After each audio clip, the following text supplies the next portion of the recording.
Hello friends, তোমাদের জন্য নিয়ে চলে এসেছি আজকে একটা সুন্দর মিনি ব্লগ। তো আমরা তিনজনে বেরিয়ে গেছি ক্যাব বুক করে আজকে কলকাতার সায়েন্স সিটি ঘুরতে। চলো আমাদের সঙ্গে তোমাদেরকেও ঘোরাবো, বাট অল্প দেখতে হবে আর খুব তাড়াতাড়ি বড় ভিডিও আসবে সায়েন্স সিটি, তখন তোমরা পুরোটা দেখতে পেয়ে যাবে। তো আমরা সায়েন্স সিটিতে চলে এসেছি, পৌঁছে গেছি। এখন ভেতরে ঢুকবো, টিকিট কাটতে হবে। টিকিট কাউন্টারে পৌঁছে গেছি। টিকিট হচ্ছে মাত্র পার হেড 65 টাকা করে। টিকিট কেটে নিয়ে আমরা ভেতরে চলে এসেছি। আর এই যে সামনে একটা ঘন্টা আছে, সায়েন্স সিটি মানে আমরা আনন্দ করতে এসেছি, আনন্দ করবো। এই দেখো শুরু হয়ে গেছে পাপা আর ছেলের এখানে কাণ্ড কারখানা। তো এখানে প্রচন্ড ভালো ভালো জিনিস আছে।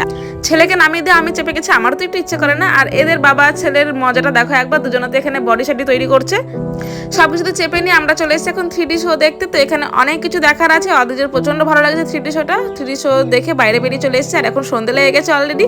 দোলনা দেখলাম, আমি তোমার লোক সামলাতে পারি না, চলো একটু দুলে নি। আর এদিকে তো অদিজ প্রচন্ড মজা করছে। সায়েন্স সিটি ঘুরতে খুব ভালো লাগলো, খুব সুন্দর জায়গা। বড় ভিডিও খুব তাড়াতাড়ি আসবে। আজকের মিনি ব্লগটা ভালো লাগলে অবশ্যই লাইক করে কমেন্টে জানিও। Tata bye.